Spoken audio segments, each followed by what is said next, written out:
India முழுவதும் பெரிதும் எதிர்பார்க்கப்பட்ட புதிய தொழிலாளர் சட்டம் இப்போ அமலுக்கு வந்திருக்கு. ஸ்ரீனிவாசா டூர் நடத்தும் ஆன்மீக சுற்றுலா. தொடர்புக்கு 9384854560. சௌபாக்யா home and kitchen appliances. Everest easy chef. Chef ஆகுங்கள் சில நிமிடங்களிலேயே. குமுதம் நேயர்களுக்கு வணக்கம். நான் உங்கள் இளையராஜா. இந்தியா முழுவதும் பெரிதும் எதிர்பார்க்கப்பட்ட புதிய தொழிலாளர் சட்டம் இப்போ அமலுக்கு வந்திருக்கு. இதுல ஏற்கனவே இருந்த பழைய 29 சட்டங்களை மாற்றி இப்போ 4 புதிய நவீன சட்டங்களா இதை மாற்றி அமைச்சிருக்காங்க. இந்த மசோதாவுக்கு 2020லேயே ஒப்புதல் அளிக்கப்பட்டிருந்தாலும் இந்த நவம்பர் 21ஆம் தேதி தான் இந்த புதிய தொழிலாளர் சட்டம் அமலுக்கு வந்திருக்குது. இந்த தொழிலாளர் சட்டம் பார்த்தோம் அப்படின்னா 1940லேயே உருவாக்கி இருக்காங்க. கிட்டத்தட்ட ஒரு 70 ஆண்டுகள் கழிச்சு தான் இதுல இப்போ மாற்றத்தை பண்ணிருக்காங்க. குறிப்பா 1940களில் பெண்கள்லாம் பெரும்பாலும் பணிக்கு போறதில்லை. இப்போ பெண்களையும் இதுல உள்ளடக்கி குறிப்பாக digital workers, work from home, gig workers இவங்களையும் கவர் பண்ற விதமா அவங்களையும் டாக்குமெண்ட் பண்ணி இந்த புதிய சட்டத்தை உருவாக்கி இருக்காங்க. இந்த புதிய தொழிலாளர்கள் சட்டம் என்னென்ன சொல்லுது, இதனுடைய அம்சங்கள் என்ன அப்படிங்கறத இந்த வீடியோல நாம விரிவா பார்க்கலாம். தொழிலாளர் ஊதிய சட்டம் 2020 குறைந்தபட்ச ஊதிய உத்தரவாதம். இந்த சட்டப்படி பார்த்தோம் அப்படின்னா எவ்வளவு கம்மியான சம்பளத்துக்கு வேணா ஆளை எடுக்கலாம், அவங்க ஏதாவது பணிகளில் தவறு செஞ்சா அவங்களுடைய ஊதியத்தை குறைக்கலாம் அப்படின்ற நிலை இருக்கும்போது எல்லா துறைகளில் இருக்கக்கூடிய எல்லா தொழிலாளர்களுக்கும் மினிமல் வேஜஸ் அப்படிங்கக்கூடிய குறைந்தபட்ச ஊதிய உத்தரவாதத்தை நிர்ணயம் பண்ணணும் அப்படின்னு இந்த சட்டம் சொல்லுது. இதற்கு முன்னாடி பார்த்தோம் அப்படின்னா எல்லா துறைகளிலும் இருக்கக்கூடிய எல்லா தொழிலாளர்களுக்கும் இந்த குறைந்தபட்ச ஊதிய நிர்ணய சட்டம் அப்படிங்கிறது இல்லாம இருந்துச்சு. அதை இப்ப இதுல மாற்றி கொடுத்திருக்காங்க. இப்போ நிறைய இடங்கள்ல கான்ட்ராக்ட், இன்டர்ன்ஷிப், பிரஷர் அப்படிங்கிற பேர்ல நிறைய குறைந்தபட்ச ஊதியத்துக்கு ஆள் எடுக்கிறாங்க.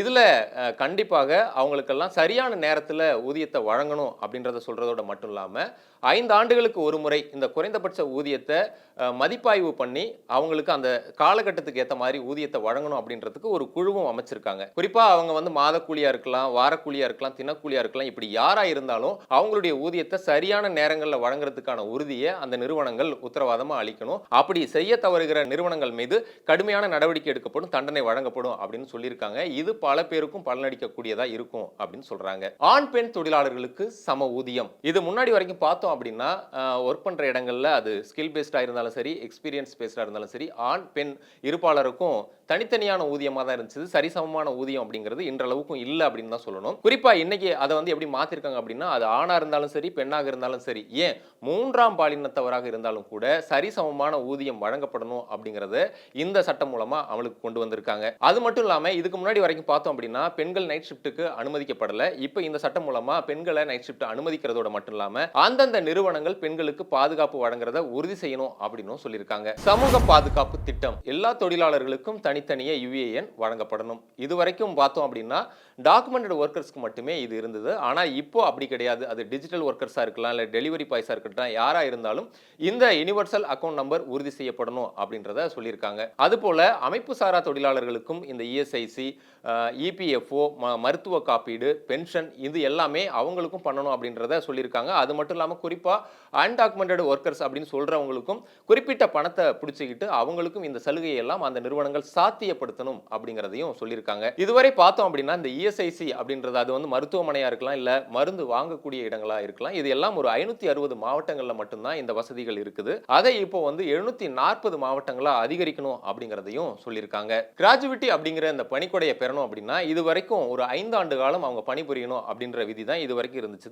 அதுவும் குறிப்பா ஒப்பந்தத்தில் கான்ட்ராக்ட்ல பணிபுரியறவங்களுக்கு இது கிடைக்குமா அப்படிங்கிறது இன்றளவுக்கும் அது ஒரு கேள்விக்குறியா தான் இருந்துச்சு. ஆனா இப்போ பிக்சட் டைம் எம்ப்ளாயிஸ், அதாவது ஓராண்டு காலம் இப்போ பணிபுரிந்தாலே போதும் அவங்களுக்கு கிராஜுவிட்டிக்கு எலிஜிபிள் ஆகுறாங்க. தொழில்முறை பாதுகாப்பு, சுகாதாரம் மற்றும் பணியிடம் சூழல் சட்டம். இந்த சட்டத்துல புலம்பெயர் தொழிலாளர்கள் மற்றும் பெண்களுக்கான பணியிட பாதுகாப்பை உறுதி செய்யறாங்க. குறிப்பாக புலம்பெயர்ந்து பணி செய்யக்கூடிய தொழிலாளர்களுக்கான ஒரு தனி போர்ட்டல் அமைச்சு அவங்கள டாக்குமெண்ட் பண்றாங்க. இதன் மூலமாக புலம்பெயர் தொழிலாளர்கள் இனி அவங்கள பணிக்கு அமர்த்தின ஒப்பந்ததாரர்களை நம்பி இருக்க வேண்டிய சூழல் இனி இல்ல. இனி இந்த நேஷனல் போர்ட்டல் மூலமாக அவங்களுடைய விவரங்களை நாம தெரிஞ்சுக்கலாம். அது மட்டும் இல்லாம இந்த புலம்பெயர் தொழிலாளர்கள் ஒரு இடத்துல பணி செய்யறாங்க அப்படின்னா அவங்கள பணிக்கு அமர்த்தின அந்த ஒப்பந்ததாரர் அவங்கள வருடத்திற்கு ஒரு முறை சொந்த ஊர் செல்வதற்கு பயணப்படியும் வருடத்திற்கு ஒரு முறை மருத்துவ பரிசோதனை செய்யறதையும் அவங்க உறுதிப்படுத்தணும் அப்படின்னு சொல்லியிருக்காங்க. அது மட்டும் இல்லாம இவங்களுடைய ஒரு நாளைக்கான பணி நேரம் அப்படிங்கிறது 8 மணி நேரம் அப்படின்னும் அதுக்கு மேல அவங்க ஓவர் டைம் பார்த்தா அதுக்கு ரெட்டிப்பு சம்பளம் தரணும் அப்படிங்கிறது மட்டும் இல்லாம அதை ஆவணம் செய்யணும் அப்படின்னும் சொல்லியிருக்காங்க. அதே மாதிரி இந்த புலம்பெயர் தொழிலாளர்களுக்கு ஏதாவது பிரச்சனை அப்படின்னா மாநில அளவிலான உதவி எண்கள் அவங்களுக்கு வழங்கப்படணும் அப்படின்னு சொல்றதோட அவங்களுக்கு இந்த பாதுகாப்பை எல்லாம் உறுதி செய்யும் விதமா இந்த சட்டம் அமைஞ்சிருக்கு. பெண்களுக்கான பேறுகால விடுப்பு இதுவரை 12 வாரங்களாக இருந்த நிலையில் தற்போது அதை 26 வாரங்களாக உயர்த்தியிருக்காங்க. இந்த சட்டம் இதன் மூலமாக பெண்கள் மற்றும் புலம்பெயர் தொழிலாளர்களுக்கான பாதுகாப்பை உறுதி பண்ணியிருக்குது. தொழில்துறை தொடர்புகள் சட்டம். ஒரு நிறுவனத்துல ஒரு எம்ப்ளாயியுடைய ஸ்கில், அவர் போதுமான அளவுக்கு அவருக்கு ஸ்கில் இல்ல, இந்த வேலைக்கு சூட் ஆகல அப்படின்றதுனால அவர் பணி நீக்கம் செய்யறாங்க அப்படின்னா கட்டாயம் அவருக்கு 15 நாள் ஊதியத்தை கொடுத்து தான் பணி நீக்கம் செய்யணும் அப்படிங்கறத இந்த சட்டம் உறுதிப்படுத்துது. அது மட்டும் இல்லாம தொழிலாளர்களுக்கான பிரச்சனைகளுக்கு தீர்வு அளிக்கிறதுக்காக ஒரு தீர்ப்பாயம் ஒன்று அமைக்கணும் அப்படின்னும் இந்த சட்டம் சொல்லுது.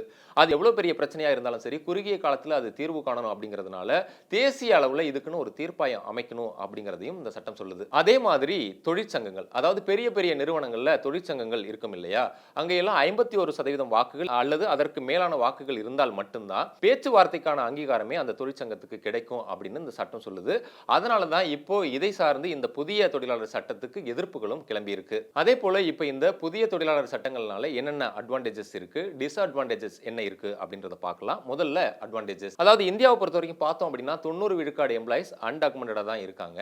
இந்த புதிய தொழிலாளர் சட்டங்கள் மூலமாக இப்போ இந்த online workers, kick workers, delivery boys இப்படின்னு இவங்களெல்லாம் இதில் கவரேஜ் பண்றதுனால அவங்கள ஆவணப்படுத்துறதும் இதில் சாத்தியமாகுது. அது மட்டும் இல்லாமல் பெண்களுக்கான சம ஊதியம், பணி நேரம், கூடுதல் பணி நேரத்துக்கு ரெட்டிப்பு சம்பளம் அப்படிங்கிறதெல்லாம் இதில் அட்வான்டேஜா பார்க்கப்படுது. டிஸ்அட்வான்டேஜஸ், இந்த 4 புதிய தொழிலாளர் சட்டங்கள்ல ஏற்கனவே 3 தமிழ்நாடு உட்பட பல்வேறு மாநிலங்கள்ல அந்தந்த தொழிலாளர்களுக்கு ஏற்றால் போல விதிகளை மாற்றி விதிச்சிருக்காங்க.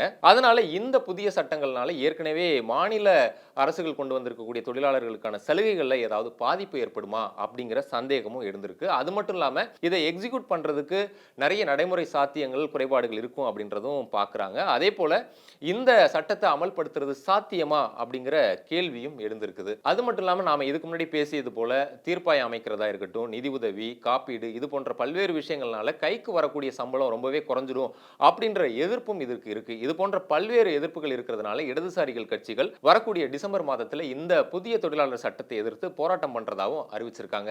இந்த தொழிலாளர் சட்டம் 2020 நடைமுறைக்கு கொண்டு வரும்போது மட்டும்தான் தெரியும் இதுல என்னென்ன உண்மையிலேயே அனுகூலமா இருக்கு, என்னென்ன பிரச்சனைகள் இருக்கு அப்படின்றத நாம நடைமுறைக்கு வரும்போது தான் நாம பார்க்க முடியும். ஸ்ரீனிவாசா டூர் நடத்தும் ஆன்மீக சுற்றுலா. தொடர்புக்கு 9384854560. Saubhagya Home and Kitchen Appliances. Everest easy chef. Chef ஆகுங்கள் சில நிமிடங்களிலேயே.